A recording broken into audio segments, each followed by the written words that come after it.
Live on Facebook and YouTube. What's up, Facebook? What's up, YouTube? And Saturday morning or Saturday afternoon. So someone's really going to be on. They should be doing hair. They should be yeah. doing live on Instagram, live on all platforms. What's up, Instagram? All right, James, you got a mic, right? I got a mic. We're good. All right, ladies and gentlemen, I'm here with Monroe, one of our newest stylists. She's bi-coastal, so she travels from New Jersey to California.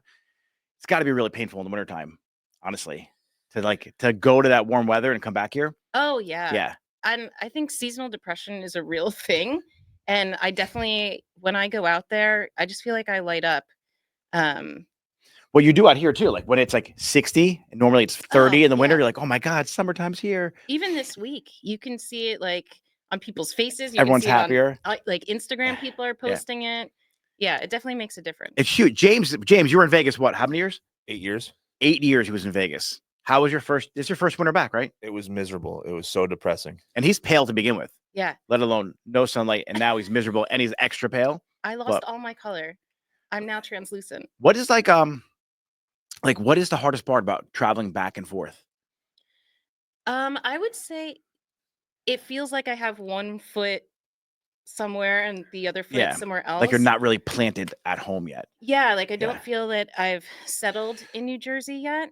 I go back every 5 weeks. Okay. So it's like I go back to California and I'm reliving that lifestyle. The restaurants that I go to, the places that I walk around, and then I come back here and it's like a whole different life. Yeah. I guess it's kind of cool. Oh, I love it. Yeah. I love it. I am so grateful. I am so blessed that I get to go out there. I love my clients, and that's why I do it. When I first told my clientele that I was moving back to New Jersey, people were flipping out on me. They were really freaked out, especially in that area. There isn't a lot of curly hair specialists. Okay. So I really found my niche, and through word of mouth and families. So I have the dads and the kids and the moms, and they all come as groups. It's two different types of clientele. Well, Jersey, we're just talking about it because we're from Jersey, and stop being a little bitch. Like we just had that conversation. I know. And like you don't speak like that on the West Coast. It's just more gentle. It's like a little soft. It is. So when I first moved to California years ago, I remember walking to the salon, meeting people, and just being like, fuck, shit. Yeah. And like their eyes would light up so big. And I was like, okay, I got to tone this down a little bit. And what's fun is that I do have a bunch of clients that are from the East Coast. Okay. So once they walk through that door, it's on, bitch. Yeah. I noticed that. James, did you notice that when you were in Vegas? Absolutely. It was so different. You walk into a convenience store, people would say hello, whereas out here, you walk into a convenience store, people are looking at you like, what are you doing in my store? Like everybody's so nice out west. Yeah. I feel like, California, I lived in San Diego. And so San Diego is so different than LA, I feel. And then LA is way different than San Francisco. And like, where are you at in California? And like, have you traveled around California a good amount? Oh, absolutely. Yeah. So before I moved out there, I had always gone to LA, and I thought that would be the transition I was going to make because I worked in New York City. So I thought going from New York City to LA would be the right move. We went out there right before COVID or during COVID, and we're like, let's not go to any major city right now. So we found this town, Temecula. So it was between LA and San Diego. I had family close by, so it just made sense. But yeah, the difference of LA kind of city life to Temecula, where I landed, is wine country, very ranch. I know Temecula, yeah. Oh, yeah. And it's so sweet. It's a really sweet town. And it's just blossoming so much, even in the past couple of years that I've been out there. And then you travel down to San Diego and it's like beach life. Yeah. I loved San Diego. Like it was awesome. The weather was great. Everyone was healthy. Like everyone works out. They're walking. They're jogging. Everyone's outside. It is just slow. Yes. Like, because I had just got out of the Marine Corps. I'm from the Northeast. So New York, Long Island, Boston, New Jersey. Like we're relatively similar in terms of our pace, right? And then in the Marine Corps, it's just fast paced anyway. Yeah. Then I got to San Diego. And like I'm online at Albertsons. That was a food store. Yeah. And I'm waiting for the guy in front of me to pay. And he's like counting out change. And I'm like, dude, let's go. Like, I'll pay for you. Get out of my way. And you're just rushed. It's like such a rushed experience. Now that pace, do you feel the difference between the customer experience on what clients expect out here? Because as I'm a dude, I want a haircut. I want it in 5 minutes. And I want to get out. Right. I can't sit in a chair long. Yeah. And I feel like a lot of guys are like that.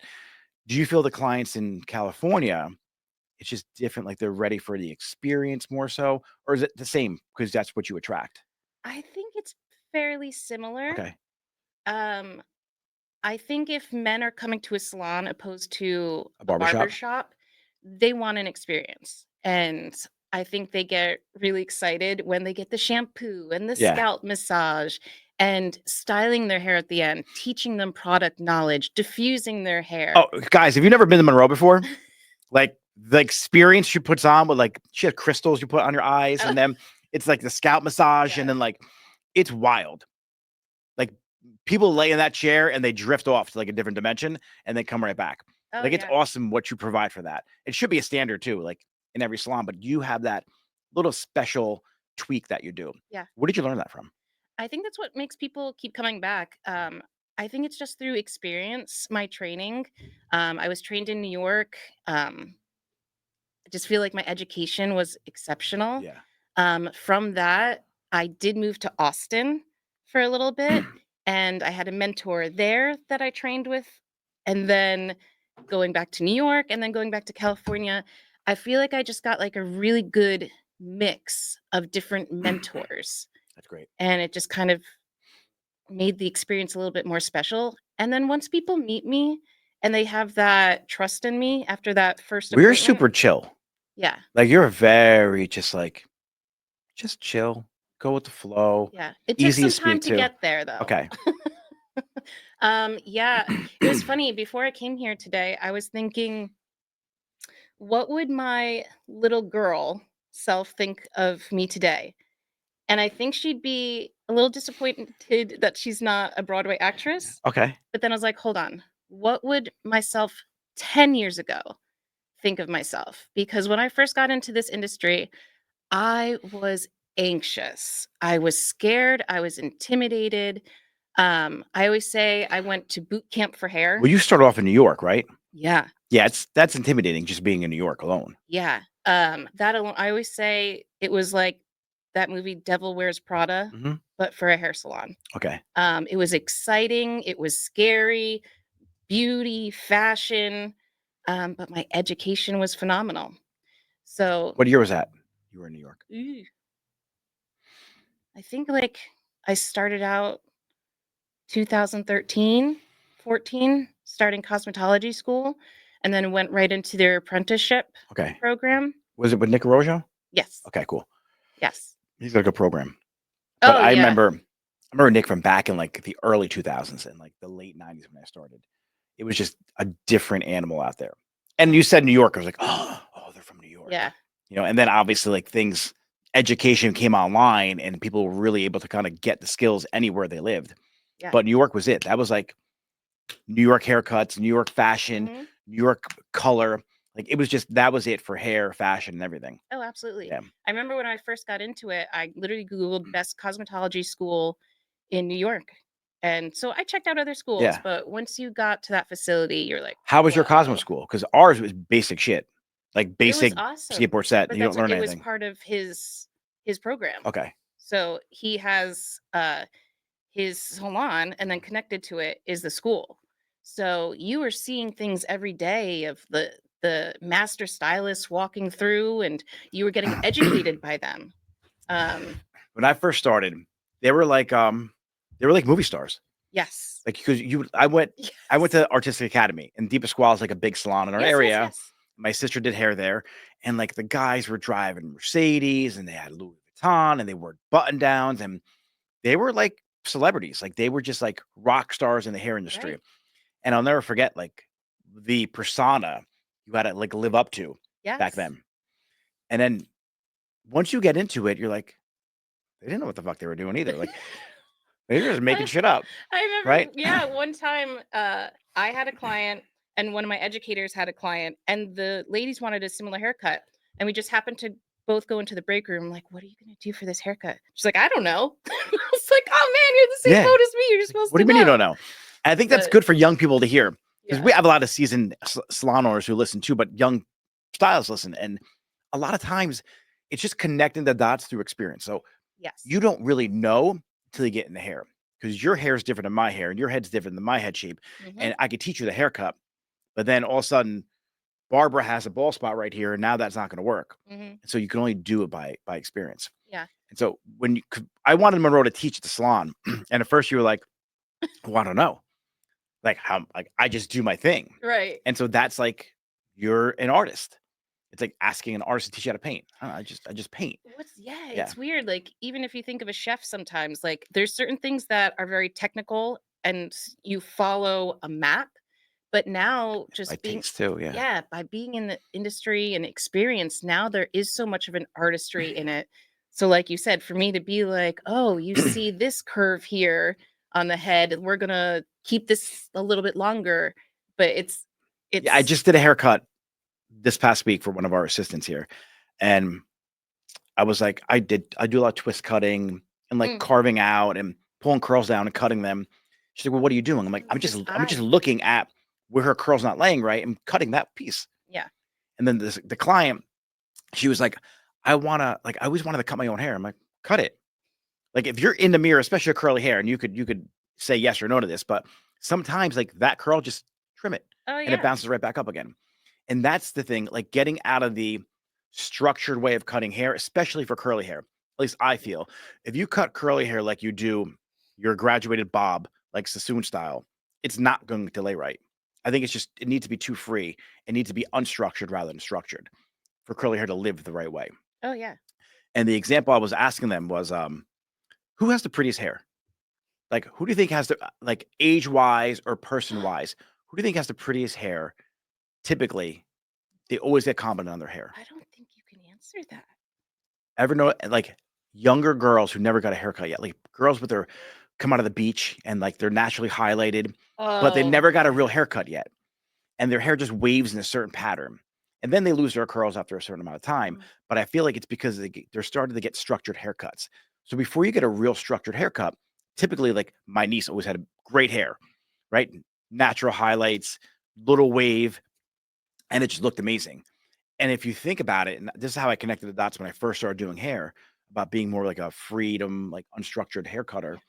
And I'm like, well, if you pull her hair up in sections, it's like so uneven on the inside. The perimeter could be even, but everything on the exterior needs to be free to live.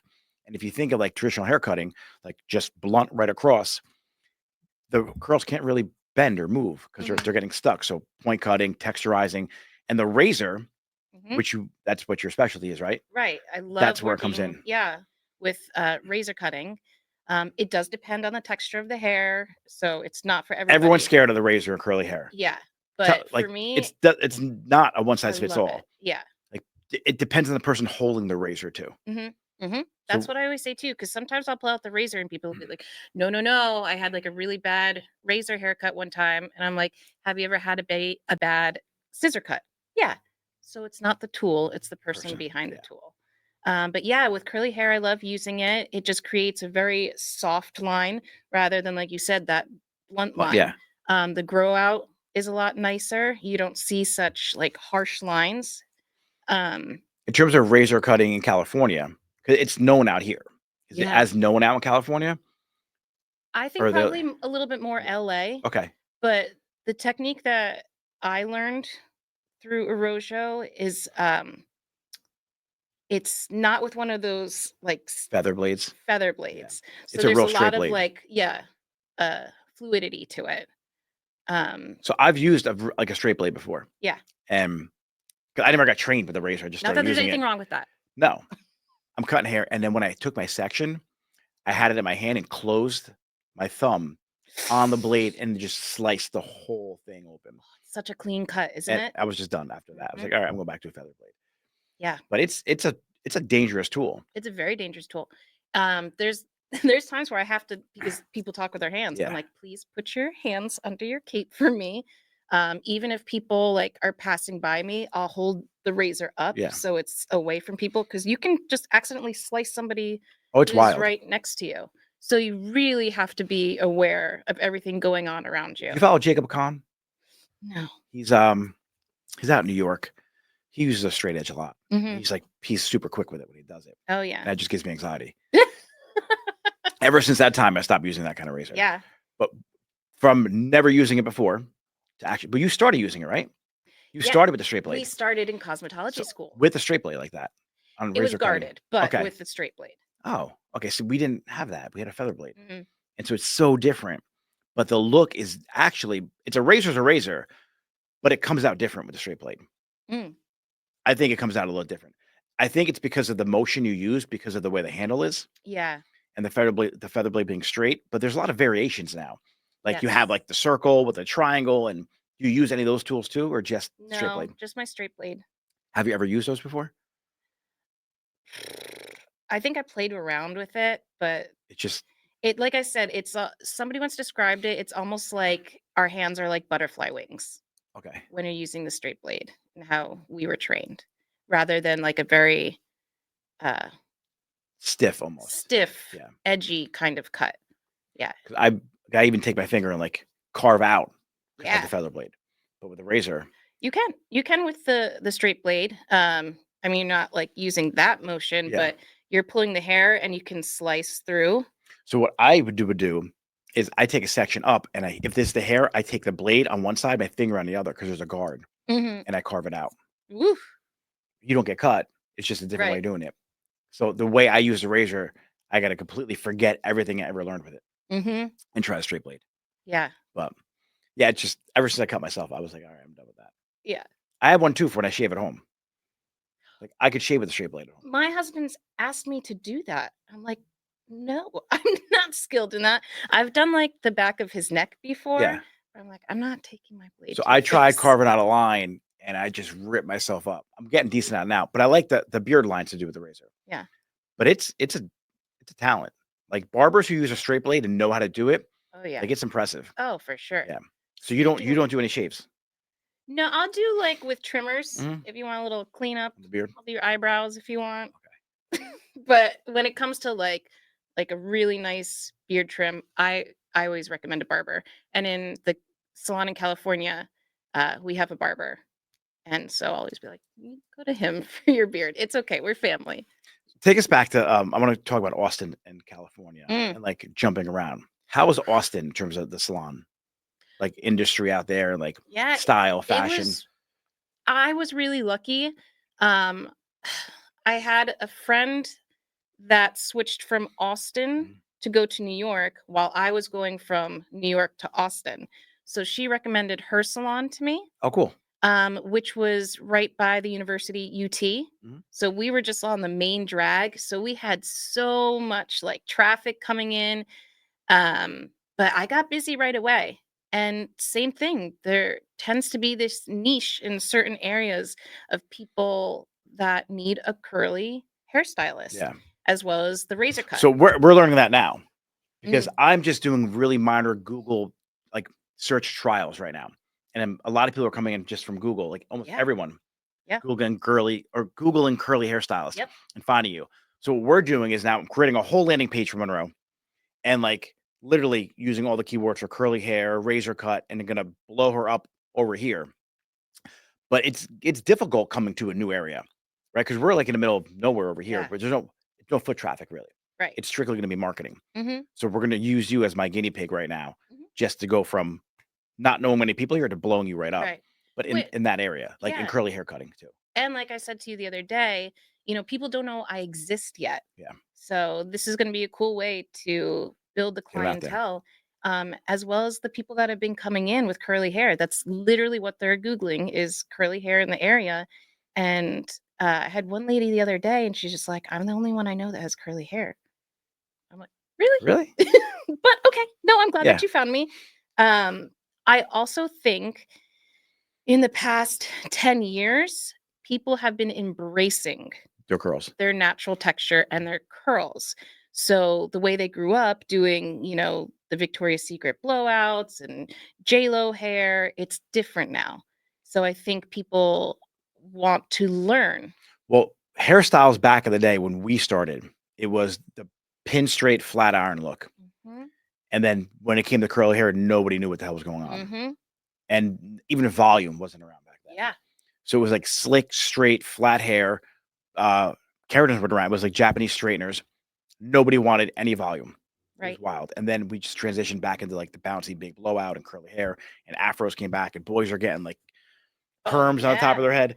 The amount of teenage boys that have asked me if I do perms is insane. It's crazy. Yeah. Whoever thought perms were coming back? Right. I didn't. Well, it's the curly hair and textured. They like that beachy look. I can get really curly hair. Like my hair grows long and gets curly. But I was excited when I first saw your photo. I'm just like, I'm gonna cut his hair one day. I try and grow it long, and it just gets out of control, and I want to shave it again. Yeah. But when it comes to you as a stylist, like, where do you see yourself in your career? Like, what do you want to do with this career? That's a big question. It is a big question, and I think about it all the time. I think from moving around so much, it really halts what I see in the future. Because you don't do anything digitally. Like, you could have, because you're good at what you do. You're great at what you do. Like a digital program, and you could travel anywhere. Yes. So I have one client in California, and he has a vineyard. Okay. He has a vineyard, and he has his own wine company, and he was part of Beachbody. Okay. I know Beachbody. Yeah. So he always had an online business and something physical. Yeah. And I remember him like telling me just in an entrepreneurial way, like, Monroe, like, you need to start doing something online. So the wheels have been turning a little bit. Here's the personal economy. It's like what I teach. You have a service, you cut hair. Mhm. That's part one. Part two is either a product or a knowledge-based business. So you coming out with a curl cream, something that's your own, or retailing, maybe your online store, we can help you out with that too. But it's a product, whether you're retailing someone else's or you manufacture your own and do that. So you could specialize in curls, curly hair, whatever, your own razor, could be anything. Then the third one is knowledge. So you could play with product or knowledge, whichever one you want. But if you have a digital program where you're literally the best at what you do, because you should be if you're going to do it, like no one does this to half-ass it, right? You want to be the best. You create that digital program. There's no deliverables. It's online. Yeah. Like your margins are phenomenal, and you're able to really give back to people because people struggle with this area of their career. And if you're able to help them, it's a win-win for everybody. And I know you're thinking like, oh, shit, how do I teach it? The one thing that I like to tell people is just film yourself. Yeah. Like what we should do for you, honestly, is film you for every haircut. And then you voice over what you're doing throughout the haircut, how you tilt the head, how you section the head, everything you do. Yeah. Then what you do is take that video transcription, throw it in ChatGPT, and have it analyze everything you said and create you an outline and checklist step by step how you did that haircut. Yeah. And then now you could actually duplicate it with a video series. Yeah. So that's what I would like to do with you. It's brilliant. Yeah. I mean, like I said, my wheel's been turning for a while because I can only physically work so much. Yeah. And you reach a cap. But when you have an online business, you don't have to physically be there. Did I ever show you the numbers on how it could work? No. I'm going to show you. All right. I love doing this for people.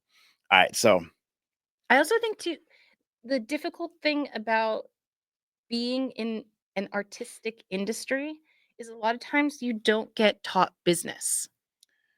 You don't. And here's the reason why. You're an artist or a technician.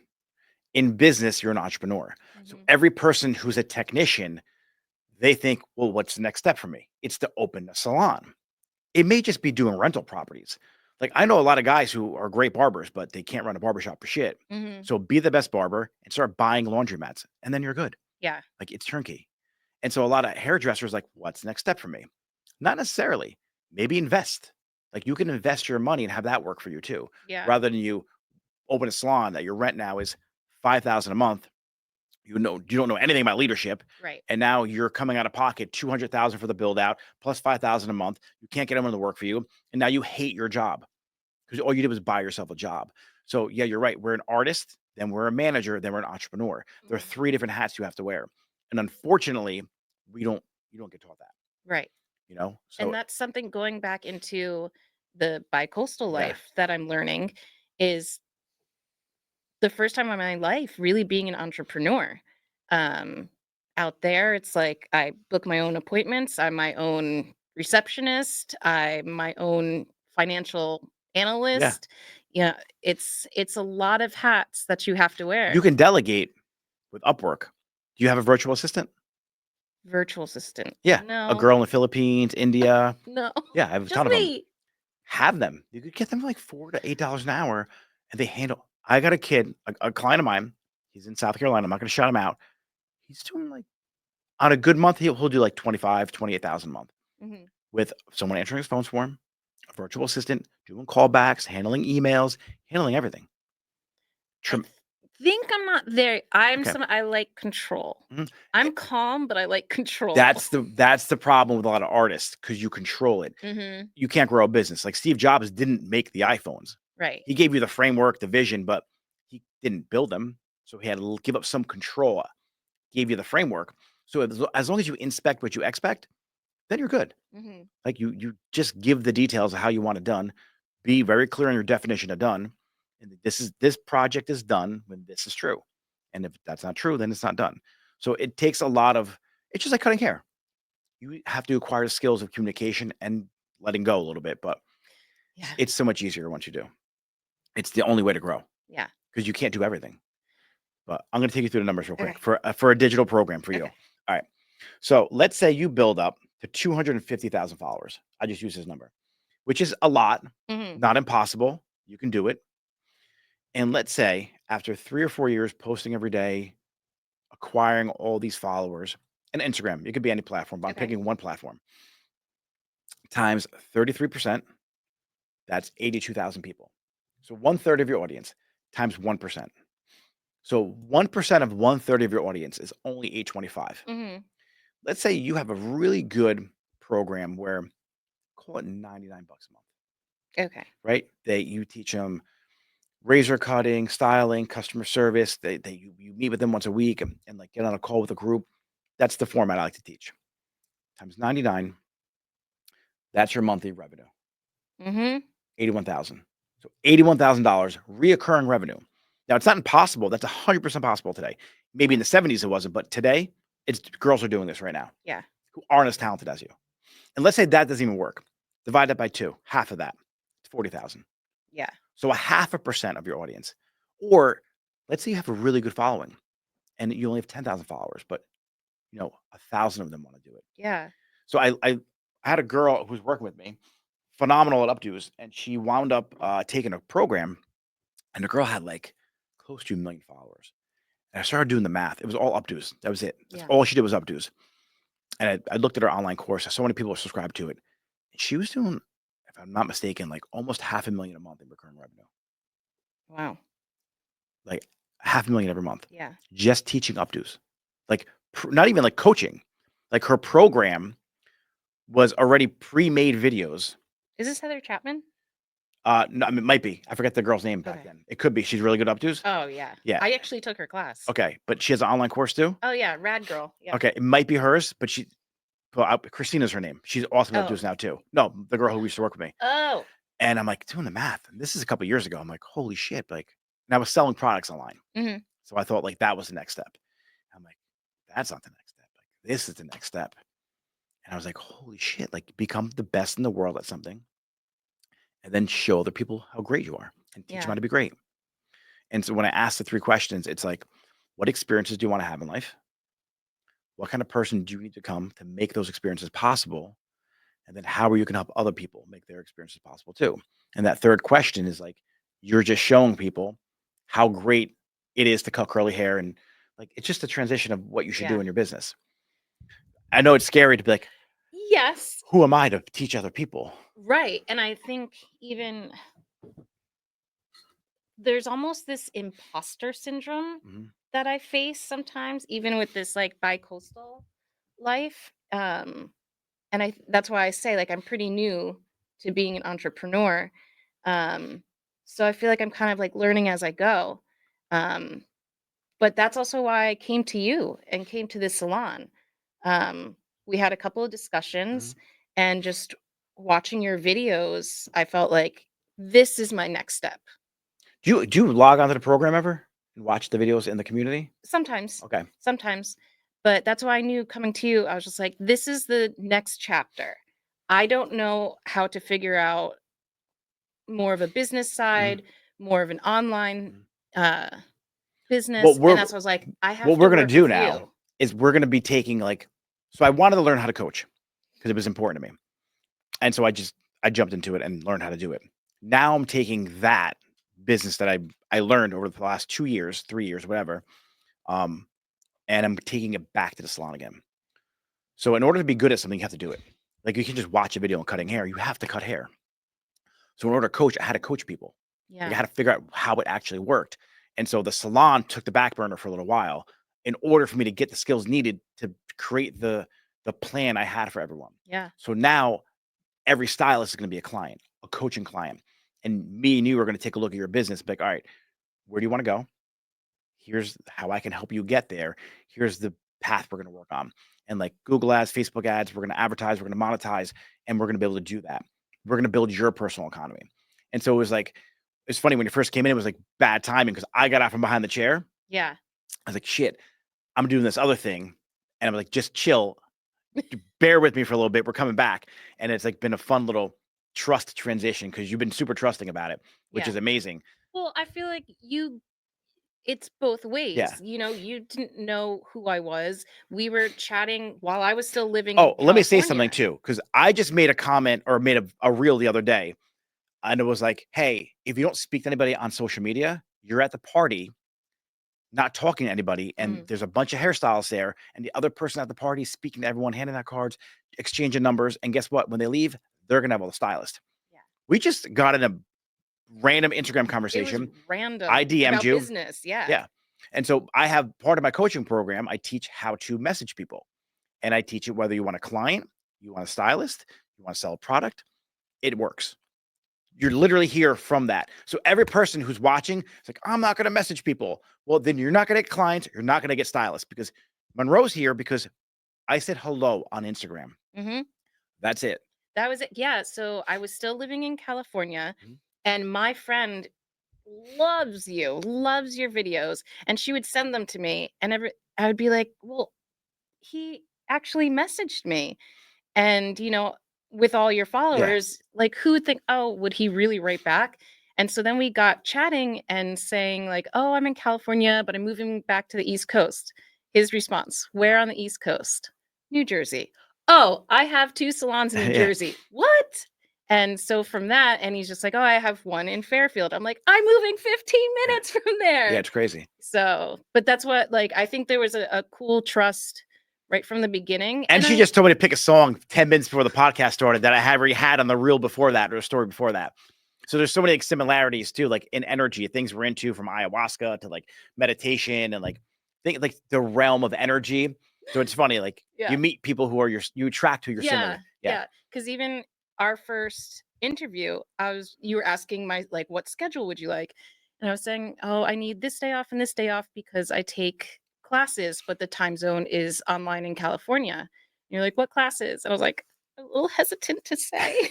You're like, what? I was like, well, I take intuitive healing classes and energy work. And you're like, I love that stuff. Yeah, I'm a certified theta healer. Yeah. So it's, I like you find your people. The weirder you are, the better. You were I like this salon is like the land of misfit toys from like like I like people who are themselves, right? I don't want someone who wants to be like somebody else. Be like you. Mimic, like learn from other people, like pull from someone like your mentors and other people who have an influence on you. But at the end of the day, there's only one Monroe. And so some salons want people to be like the same. You want the same haircut from every stylist, anyone you go to in your salon. I get that business model. I don't want that business model. I want independent stylists who like have their own artistic ability and can really spread their wings and just be as big as they can in this industry. I don't want anyone to hold themselves back. And I feel like some salon owners want like it's too structured and rigid, and they forget because remember, like technician, the manager, the entrepreneur, you're an entrepreneur, but you forgot what it was like to be a technician or an artist, I should say. And you can't put an artist in a box. I just don't think you can. And so I feel like a lot of our industry, because now we're going into like more of a business mindset, because you're running a business and you're learning from people who have corporations or corporate jobs, and they're business coaches, but they don't understand the dynamic of a salon. Yeah. It's way different. So if you have a business coach that doesn't understand the salon, it's going to be difficult for your team to actually start adopting some of the things they want you to do in the business, because it's against our DNA. Like, as an artist, like, everyone's like, what about a dress code? Like, I don't want a dress code. I give them guidelines. Like, sometimes you got to reel people in. Like, everyone knows that. But I don't want to tell you how to dress. Just don't look like shit. Like, people are like, what's your dress code? Don't look like shit. Yeah. That's it. And some people, they look like shit, and you got to tell them. Yeah. You know? What's your opinion? Because I don't know if it was COVID or generational thing, but a lot of controversy about when we were first starting in the industry of dressing up and wearing high heels, makeup, hair done every day, to now where it's super casual. Yeah. Here's where I think it comes from. That's a great question. I think we were still trying to find ourselves as professionals. And so we had to dress the part in order to be accepted as professionals. Because if we showed up like that, we would get looked down on almost. Yes. Then people realized how much money hairstylists make. And she's like, fuck it. I'm making $10,000 a week doing extensions. I'll wear what I want. Cool. Yeah, I guess you can. Yeah. So we were told, because it was like the generation too. Like, back then, Gucci shoes, Gucci loafers, pants, Louis belt, like people dressed up.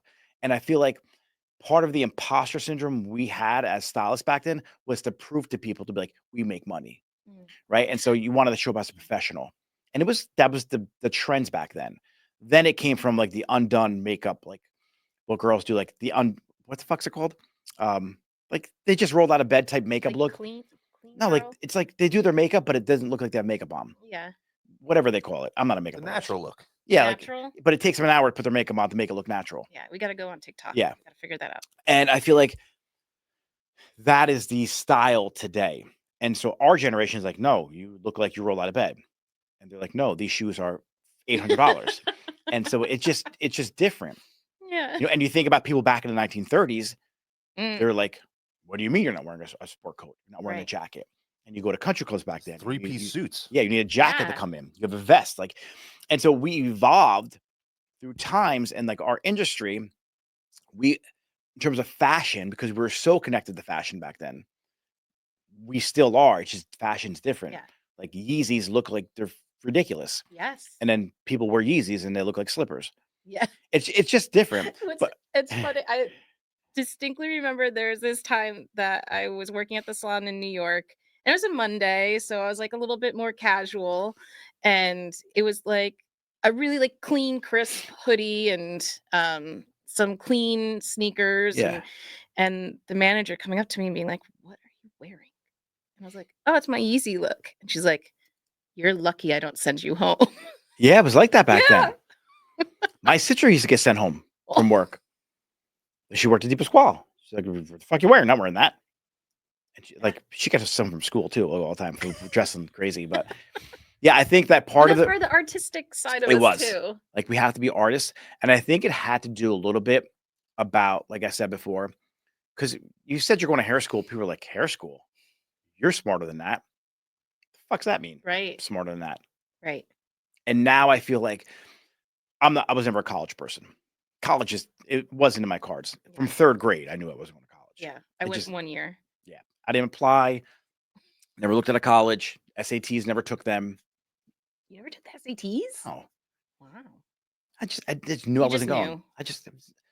My mom begged me to not drop out of high school. Wow. Begged me, because I was like, I'm done. Yeah. I worked at a restaurant, an Italian restaurant called Rillo's back on in East Hanover on Route 10.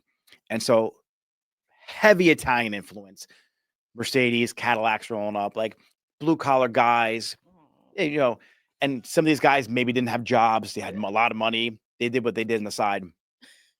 And like, I was 14 and the owner's like, Nicky, you know how to drive cars? I'm like, yeah, I could drive a car. He's like, go park cars till the kid comes back. Oh my And gosh. because the valet wasn't there, I parked cars for like 2 hours, and like Mercedes, whatever, Cadillacs, and these guys are great. Hey, Nikki, because I was the busboy, Yeah. and so then we started talking. What do you do? I'm a plumber. I do this. I have this construction site. I'm in waste management, and these guys were cool with me. Like I would work there for years, so I was Yeah. almost 18. At the end of my shift, the bartenders and I would have a beer together, and I was just looking at like none of these guys went to college. Some of them dropped out of grammar school. Mhm. Some of them never went to high school. And like they're super successful. And I remember coming home like, wow, I'm done with school. Yeah. I was making $600 a weekend Yeah. at a restaurant as a kid at 14. Yeah. Not selling drugs, like legitimate tip money, working Thursday, Friday, Saturday. I make like 150, 200 a night. And then at the end of my shift, I would go and break down the wedding because there was a catering hall next door, Mhm. connected. And then Eddie, he would hit me up with $100 bill for helping out and just Nice. break off cash to me. And these older guys would always break off cash to me. Like, Nicky, warm my car up. Run outside, warm his car up. And like, it was just odd jobs around back then. Yeah. And I was like, I don't need fucking anyone. Yeah. And so whether I was good or bad, it was like, I just was against school. Yeah, I feel like some people need that structure, that education, and some careers you need to do Yeah. that. But I think if you know you're gonna get into some sort of artistic industry, your brain is just like, I don't need Yeah. that algebra class. Yeah. I was shoveling snow on the weekends, like when Yeah. it snowed or whatever. It was just always entrepreneurial, Yeah. I think. For Give those me- who don't know, the Bronx Tale was written about Nick. Caladro. Yeah. You should write a book. I just recently I read Anthony Bourdain's Okay. book. How was that? Oh, it's excellent. Yeah. It's excellent. If you liked watching his show or just enjoyed his I like little his conversations. I enjoyed Anthony Bourdain. Oh, yeah.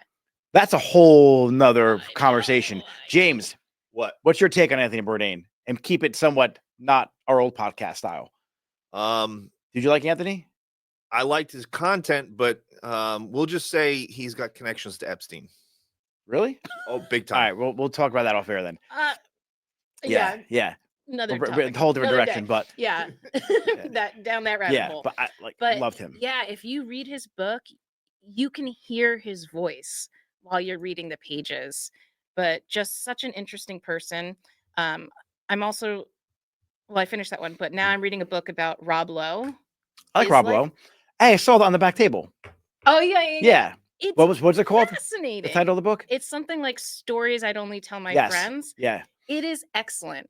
But why I bring these people up is just like they knew they were artists and they lived their younger life in just this crazy fun way and through life Yeah. experience. My 20s were wild. Yeah, me too. If I remember some. I Rob lived Lowe in was great in Parks and Rec. I was. I lived in all right, so after high school, went to hair school, then Marine Corps after 9/11.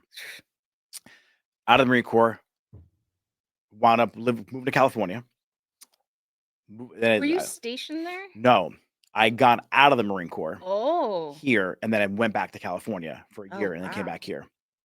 How was that? What made you I'll just it's fucking a crazy story. So the girl I was dating in California wound up coming over here. My friend wound up getting a same day wedding in New York. And in the Marine Corps, if you get married, you get like housing allowance. You get so we wound up just getting married, moved to California. I was 24 years old. Oh my goodness. Lived out there for a year, came back here. Then obviously we separated. She's a great girl. We're still friends. And then wound up getting in a salon, but I was still out of it. I wanted to run a business. I didn't want to just do hair. I just was really good at hair. Yeah. That was the problem. But I knew like I loved the business side of it. So it was like the artist and they were fighting, the artist and entrepreneur in my brain. And I felt like I had a chip on my shoulder because people looked down on hairstyling back then. Like you're a hairdresser. So I always had something to prove. Yeah. And I kept fighting with myself on going back in the industry and out of the industry. So my 20s was trying to get businesses off the ground. I started a company. Well, backtrack. Went to the Dominican Republic for a bachelor party. Loved it there, stayed. I was there for 4 months, almost 5 months. I don't know if you can hear my stomach growling. It's such hairstylist life. Dominican Republic. Didn't Want get beans, time to rice and eat. beans. So I was sitting on the beach in Dominican Republic. I was like, I want to find a job where I can work from anywhere in the world. I was like, I'm going to start a website. and it was a website called Buddha Sport. James actually worked the podcast producer for Buddha Sport. Yep. So you guys known each other a long time. Yeah. Oh yeah. And so it was like skateboarding, MMA. It was a mixture of everything I enjoy doing, because they said, do something you enjoy doing. You'll never work a day in your life. Bullshit. Be fucking good at it. Make as much money as you can, and then sell that business or go do something you enjoy on the downtime, because you'll never make money if you're just passionate about it. Yeah. Too many people love doing yoga, open a yoga studio, and then they fail. Salon owners, you love doing hair, then you open a salon, and guess what? It fails. You have to love business to be a business owner. If you love doing hair, get into a really good salon, make as much commission as you can, and do something else. And get a mentor. Yeah, 100% a mentor. Yeah. And so I just had like this online store I'm trying to get off the ground, and I just couldn't do it. Like, I just couldn't monetize it. Plus, I was doing other shit like selling weed and like making money that way. So I was never fully into it, because I was making a lot of partying too. Yeah, a lot of partying. And then I wound up getting in trouble in my 30s. I got arrested with like 11 pounds of weed. Yeah, we were supposed to skateboard across the country. Yeah, and I wound up getting dismissed out of court because that evidence was inadmissible. Wait, did you say you were skateboarding? We were going to, yeah. Across. So me and James were going to skateboard. Still. Yeah, we're supposed to. We still might do it. So I was driving back from Michigan. This is all over the place. This is the ADD podcast from all over. That's how my brain is. Yeah. Anyway. So I'm driving back from Michigan, and I used to do this weird thing where I will save my 1s and 5s. Okay. Like when I go to a bar or whatever, and then I would find someone who was homeless or needed it and just break them off with a brick of cash. Wow. And so I went to a rest stop, and this guy was sitting here like he was just hungry, fucking dirty. I was like, you know what? I got that in my trunk of my car, like just a brick of cash. And so, like, I literally in New York City break someone off with a brick. Wow. And it was just 1s and 5s. Like, it looked like so much money. It was probably like maybe $200. And that's still a lot. Yeah, no, it is, but it just looked really cool. And I'm like, I gotta do something fucking big. I'm like, I'm gonna run across country and like do it for charity or something. Was this before? You're or after missing Forrest a major Gump? part of the story. This is after Forrest Gump. What'd you say, James? You're missing a major part of the story. What's part of the story? With the little boy, the autistic boy Sasha, and Ace Skate Foundation. No, I'm not there yet. That's why. Then James is like, I'm not gonna run across country. I'll skateboard. I'll longboard. I was like, fuck it, I'll longboard too. And then because we're gonna longboard across country, we found a company called A Skate, and they teach kids on the spectrum how to skateboard. Oh, cool. And so I was like, James, we're going to raise money for this. Like, none of us have any family members that are autistic. Like, nowhere on the spectrum. My next door neighbor is autistic, Yes. severely autistic. And I was like, let's do it. And then I wound up getting arrested. And long story short, all the cases got dismissed. And I'm like, got rid of all my friends, like everyone who was in that part of my life. Yeah. And I was done too. I got out of the business beforehand. I was in the car at the wrong place for a long time. So I was like, you know what? You are the sum total of 5 people you hang out with or you surround yourself with. Yes. But sometimes the universe does that. It does. Sometimes it has to push you in a really tough direction. That morning, I woke up. I knew I was going to jail. I just knew it. And so I was like, you know what? Fuck it. I got the phone call. He needs a ride. Picked him up. I knew the whole time what was going down. I just knew. Yeah. It's like, it was just weird. I just knew it was happening. And so I knew it had to happen in my life. And then I got out. Obviously, case got dismissed. It got dismissed because of this. I never signed a warrant to search my trunk. The box wasn't in my name. That was in my trunk. It wasn't mine anyway. And I didn't know what was in it. I never opened the box. I was like, I don't fucking know. I don't know what's in that box. And so when they opened it, it got kicked out of court because you needed a warrant to search the box. But you could search the trunk because I gave consent to the trunk, not the box. And it was like, my lawyer was fucking awesome. I was going to say, was this your lawyer or like the... Yeah, but no, it was expensive for this. Worth every dollar. Yeah. And I don't even know if that's even allowed to talk about on air, but fuck it, we're doing it now. We're there now. So I had nothing to do with it. I had no idea what was in the box. Legitimately. Could have been teddy bears, could have been chocolate bars. Yeah. When they asked me, I was like, I have no idea. And so, like I said, everything got kicked out. The kid I was with, I don't know what he does with his life now, but probably the same thing. Yeah, probably the same thing. And I was like, fuck, I got to do something.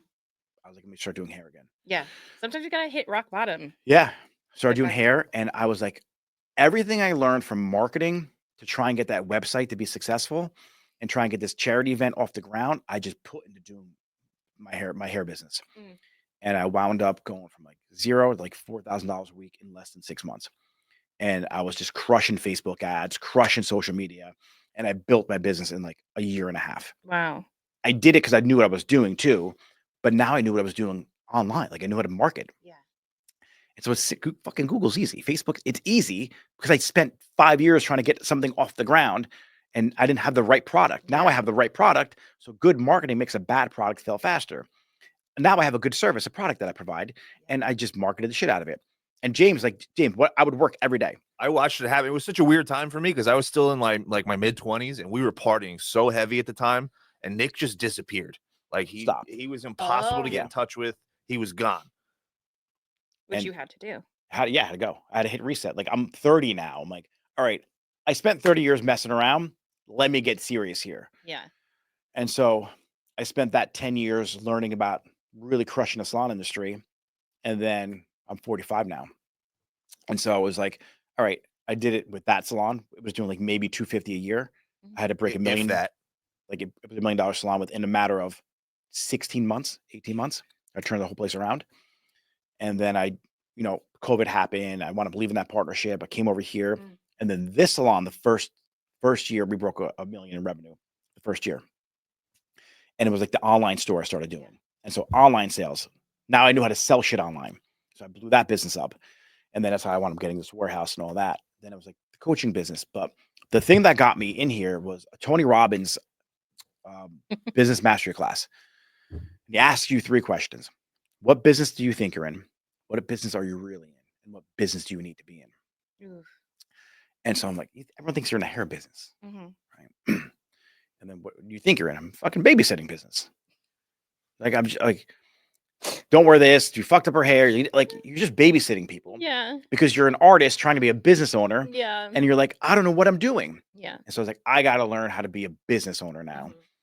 And so that's when I really stepped into coaching.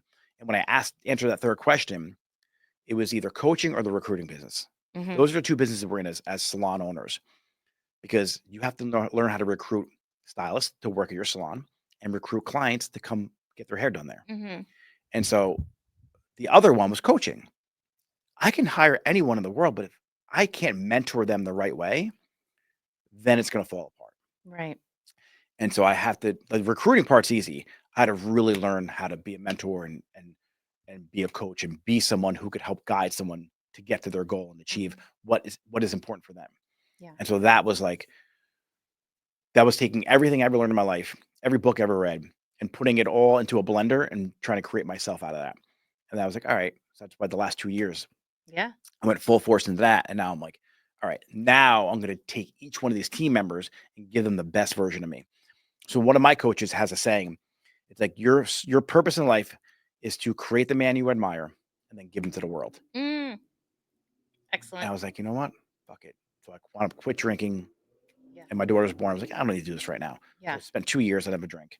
And like, I might have a sip of like a wine or something to taste it here and there, but I still don't really drink. No drugs, no nothing, unless it's like a microdose. And I'm totally aligned with my life's mission. Yeah.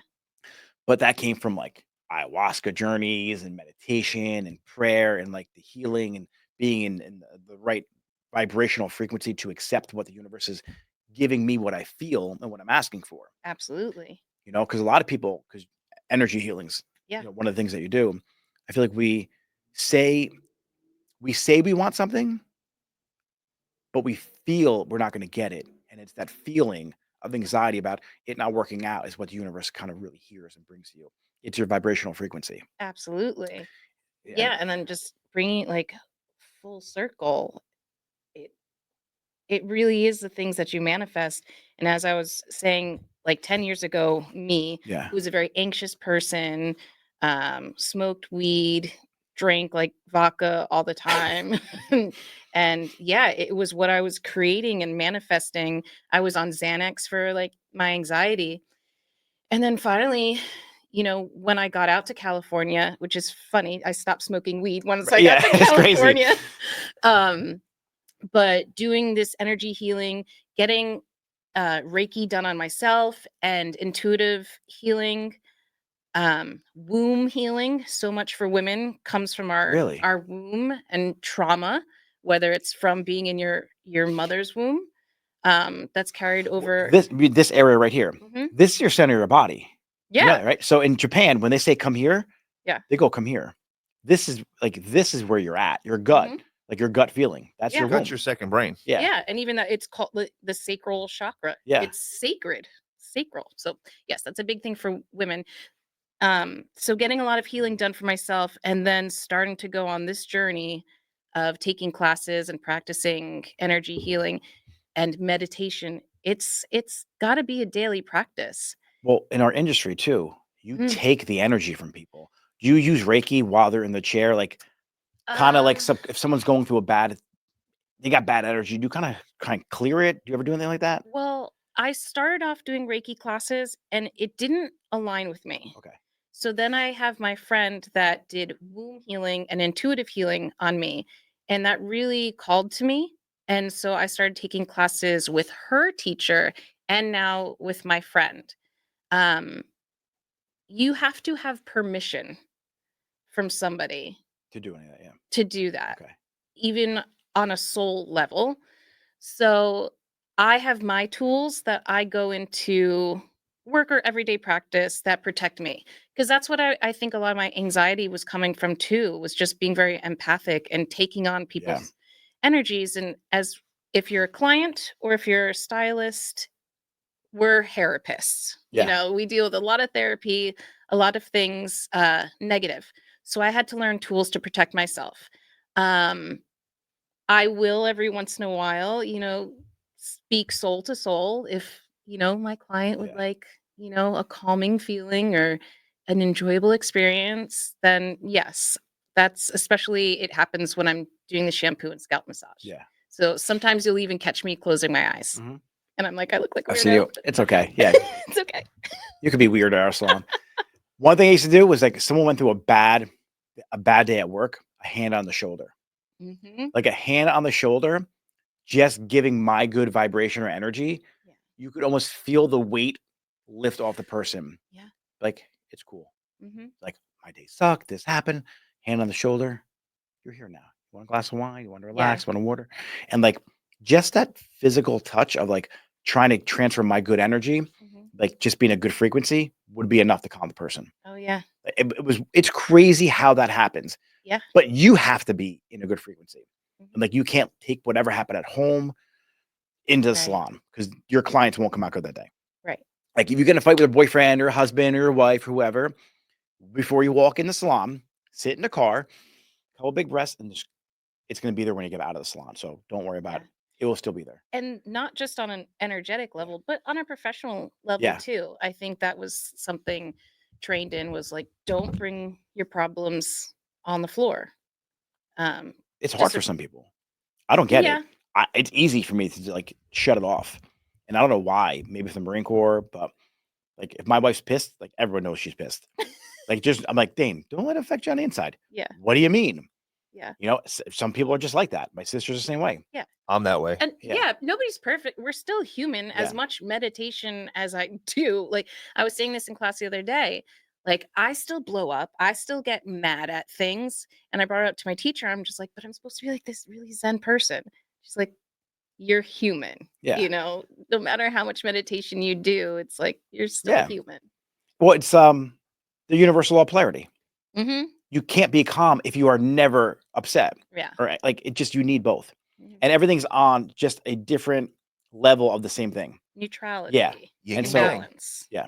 It's crazy how that works. Because there's times I get like angry. I'm like, what am I getting angry about?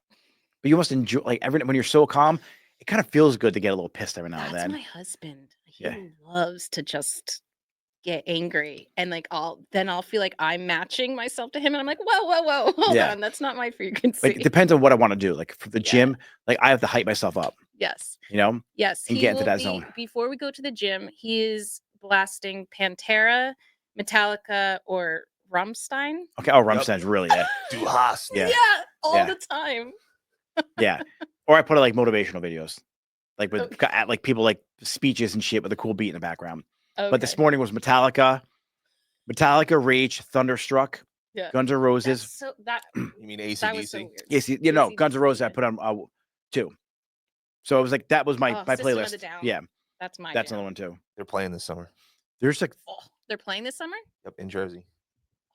But music has a huge connection on your energy as well. Big time. Like if you listen to like that angry music all the time, you're gonna be pissed. Yeah. That's why I like Luther Vandross, Al Green. I Gotta want to just, sprinkle I it want to in. chill a little bit. Oh yeah. But all right, Monroe. So you're in New Jersey until when? What's your schedule like? Every 5 weeks? Yeah, And like, every 5 weeks I'm out in California. It's pretty much like clockwork okay. at this point. But I am here till April 5th. So All right. So DM us, if you call are us. someone who's struggling with curly hair and you just can't get a good haircut, or even if it's wavy, any kind of haircut, honestly, it doesn't matter if it's curly or not, but you want something different, someone to really listen to what you want. You want something like a razor cut, but you've seen it, but you're afraid of it. Go to her Instagram, check out her work. DM her, DM me. We'll get you in touch with her, and you will not be let down. She's amazing. And this goes for not just women, but for men Yeah. and kids too. Oh, yeah. She does everyone. Like some styles don't cut kids, but Yeah, kids need good haircuts too. they do. They need to learn. It sounds silly, but they need to learn hygiene. And at a young age, if they do have curly hair, taking care of it and embracing it and loving it. Yeah, it's true. I had an afro as a kid. I used to love going to a salon as a kid. Yeah. Yeah, the smell of the perm's probably why I own it. But it was like when you first walked in. We went to the mall to get haircuts too when we were younger. Oh. Yeah.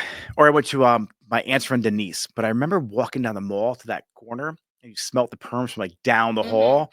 And it was just so cool watching the barber side and like things going on in there. I love the salon industry. Like I love that the whole like the energy in the salon's great. Yeah. But when you go to California, if someone's listening and they happen to be in California, where can they find you in California? So they can find me at Buffalo Co. in Temecula. Okay. It's SoCal, really cute area called Vail headquarters. But Cool. same thing, DM me. All right, James. Anything you want to add?